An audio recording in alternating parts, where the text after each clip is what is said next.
This clip is sponsored by Wash and Go, and that can only mean one thing. That's right, I'm surrounded by a sea of green. By now you should know that Wash and Go is the best way to look after your luscious locks. I mean, look at what it's done for mine. Fantastic. But you don't have to take my word for it. Just look at some of the 600 plus unreal reviews on their Amazon page. Linda from the United Kingdom says, well, it smells lush and leaves hair smelling fresh. Fantastic, Linda. Kindle customer JSB says, product arrived as advertised. Always very important. Always important to know that, Kindle customer JSB. And finally, my personal favourite, it's shampoo and it works for me. Absolutely fantastic there from Casey. It is indeed shampoo and also a conditioner. If you want to get your Wash and Go today, then hit the link in the description and get your bottle sent to you today. And remember, it's a shampoo and it works for me. Enjoy the actually rebuilding the club. So, look, what I would say is that there's many people feel that we're going to get Ten Hag. There's many people that think we're going to get Pochettino. Personally, I'm absolutely adamant we should get Ten Hag. Really enjoyed the video that went up this afternoon dissecting his tactics and how they'd fit in at United. You can watch that at your leisure. But as I said last week, I feel that it wouldn't surprise me if this club, because I don't trust it, would push the Pochettino news story and to force a deal through. So look, let's start off with what Sky Sports were saying this afternoon, and then we can dissect it a little bit more. Basically, the headlines were that Ralph Rangnick's role at Manchester United will not be hands-on, and there is also an effort from United to erase the self-serving culture from some of the players, and they've got a good idea of who those players are who are leaking information, so we'll delve into that as well. And they spoke about the managerial situation and basically said they're a bit Man United are apparently a bit confused as to why everyone's talking about Ten Hag and Pochettino when there are four options, Lopetegui and Enrique. Also that there appears to be a bit of a safe option and an exciting option. Pochettino the safe option and Ten Hag the exciting popular choice. But in Pochettino, you've got this concrete option who has shown his Premier League capability and an ability to stack up well against Pep and Klopp in the past. So, and also further to that one source has informed Sky Sports that the likelihood of United appointing a manager on a pre-agreement by the end of the month is optimistic at best. So, hence United manager panic, because if there's any truth in that story, it's horrendous. Like as I said this morning, we need to come out of this week knowing who our manager is going to be, because that manager needs to be advising us from next week what players we're selling and what players we're buying. If we don't have a pre-agreement done for the manager by the end of this week, then we are screwed in the summer. You can't wait until the end of the season to sort your manager out. It has to be done this week. Now, people would say it's just a story. You don't necessarily have to listen to Sky. Agree? You don't have to listen to Sky. But let's remember, Sky Sports are one of the broadcasters of Premier League football in the UK. They spend a lot of money on it. They spend a lot of money on their news. I wouldn't dismiss it as total nonsense. They might not be briefed correctly, but I wouldn't dismiss it as complete and utter nonsense. And I would frame it in this way. It feels to me that if we're not optimistic about a pre-agreement on a manager by the end of this week, and we are talking about Pochettino as a concrete choice, does that not lead you to believe that we are going to go for Pochettino? Because we can get a deal done for Ten Hag this week. Ajax will talk to us, Ten Hag will talk to us. The manager that we can't get a deal for this week, and we're going to have to spend a lot of money on, if we did do it, is Pochettino. So is this leak that... I don't know. But I want to dispel a couple of myths here, because there's a lot to get into tonight. I want to talk about this Rangnick waste of space appointment that the club have just completely messed up by the looks of it. Letting him leave this club and not be hands-on and leaving it to people like Richard Arnold and John Murter and Darren Fletcher is terrifying. They might be really good at their job, but I tell you what, they didn't land into the job last month. They've been here for years. They've just been over-promoted, in my opinion, until proven otherwise. That is terrifying. You bring a man in who knows how to rebuild football clubs, and then you don't let him rebuild a football club. Apparently he's got no involvement in the appointment of the manager as well. No involvement. So that's a contradiction to what we'd heard before, but apparently Rangnick's not involved in this. He's totally focused on trying to get the team into the top four. So laughable as well. I just feel like this afternoon we got briefed to be pro Pochettino. I do. I really do. I've heard people saying Pochettino knows how to deal. United like Pochettino because he knows how to deal with big egos.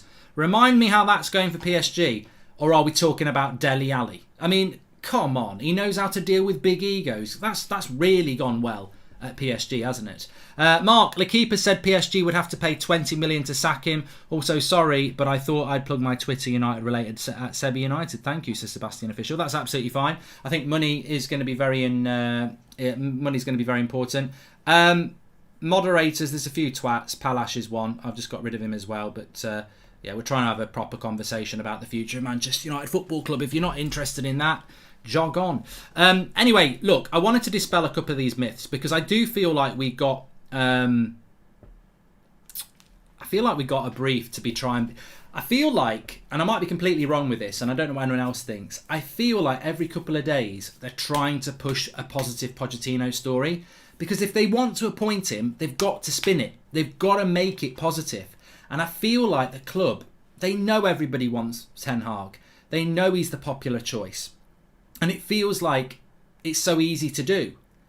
But it feels like they're still trying to push the Pochettino story because that's the one they want to go for. This is easy to get Ten Hag done this week, but it feels like they're pushing Pochettino. But it's not going to work because their angle that they're going for is just not going to work. They're trying things that just will not work because they're actually nonsense. I heard today that Pochettino is the safe, consistent option, whereas Ten Hag is the exciting, risky option. And I was like, how have you figured that one out then? Why is Pochettino the safe option? He got sacked by Spurs and won sod all. Why is he safe? Oh, he's been to England. Bloody great. It's like, the safe, well-known option against the exciting unknown. Well, why don't you know anything about Ten Hag? He took Ajax to a semi-final 3 years ago. Why don't you know about him? Man City bloody well know about him. Why is he a risk? It's ridiculous. It's like you go out for a night out and you've got to marry somebody, and in the club you see your mates, your best mate's ex, who you know because you went to the wedding and you used to go out, with them and you know them very, very well, and your mates told you everything about them, about what they like and what their faults are, but then you know them and they're safe. And then on the other side of the bar, there's a gorgeous person with a great personality, but you've only just met them. Oh, it's all right. I'm going to go for the safe option. I know she's my ex-mate's, but at the end of the day, at least I know everything about her. I know you're really excited and a great personality, and you're not my ex-mate's missus, but I'm going to go for the safe option. It's like the bloke on the car. It's like the bloke who's got the money to buy a Ferrari, but he's always had an Audi, and every couple of years when the new model comes out, he just gets the Audi because he knows it and it's safe. Fucking go for the Ferrari. Go for the Ferrari. I mean, I don't get this obsession with safe. And you know what it is? It's manipulation, in my opinion. It's pure manipulation. What's this bloody angle that Pochettino's safe? What's this story in Sky about Pochettino being a concrete choice because he's mixed it up with Pep and Klopp before? Mixed it up? What are you bloody well on about mixed it up? We are such a joke at the moment. I'm not going to hold off anymore. I'm going to blow it out the water here. There's a story in Sky today basically saying that Pochettino is the concrete choice because he's mixed it up with Pep and Klopp in the past. Now, I'm just going to deliver an absolute mic drop here. But before I do that, let me say this. Pochettino became Spurs manager in August 2014. I think I'm correct on that. And he was sacked as Spurs manager in November 2019. So he was there for 5 years, yeah? 5 years as Spurs manager. 1-0. Fine, Spurs don't normally win anything. Qualified for the top 4 times out of 5 seasons. Pretty decent. Win ratio, I think it was around 55%. Pretty decent. Yeah, well done. Top 4, virtually every year. Pretty decent win ratio, right? Okay, you've got to win a lot of games if you're getting top 4 every year. Brilliant. Okay. Now then, what's his record against the traditional top 6 in that time? Let's take all the top 6 over the 5 years that Pochettino was the manager. Let's take all the top 6 games over those 5 years. Let's put them into a mini league and let's see where Pochettino came with Spurs. I'll tell you where he came. He lost more games than anybody, including Arsenal, who were pretty crap at that time. So in the 5 years Pochettino was at Spurs, if you accumulate every game between the traditional top 6, he lost more games than anybody else in the top 6. And if you put their points together, he came 5th. Now people will say, well, how can he lose the most games and comes 5th? It's because you're an idiot. You've not thought it through. The reason Arsenal came bottom is because they drew way more games than Spurs. Spurs still lost the most games. His record against the traditional top 6 is crap. It's crap. So where's this story coming from that Pochettino with Spurs mixed it up with Pep and Klopp when his record against the top 6 is factually crap? So don't fall for the spin. The press love Poch. Let them love Poch, but call it out with facts. He did qualify 4 out of 5 years in the top 4 for Spurs. He did have quite a good win ratio, you'd expect that. But his record against the top 6 is abysmal, and he lost more games than any other team in the top 6 if you accumulate their points together. You know what I think this is all about? And I think it's absolutely easy to read. We want Ten Hag because Manchester United fans believe we should be fighting for titles. Manchester United want Pochettino because they want a manager who will get them 4th place every year. And this, for me, is where the rub is. They just want a manager who will get us 4th place every year. And Pochettino, in 5 years at Spurs, got them top 4, 4 years out of 5. How many title races did he get him into? How many times did he beat the teams that you need to beat to win a title? He can't do that, but he can get you 3rd and 4th, and that, my friends, is that, because that is what Manchester United is all about. You look at our net spend over the last 9 years and you compare it to Chelsea, Liverpool, and City. I guarantee we've spent more than them individually. Maybe Man City have spent a little bit more. Maybe Chelsea are close to us. Maybe even Liverpool are close to us. But I guarantee over the last 9 years, we've probably spent more, as much or the same as Man City, Chelsea and Liverpool have. How many titles have Liverpool, Chelsea and Man City won in the last 9 years? Well, they've all won at least one. Some of them have won 2. Look at this season.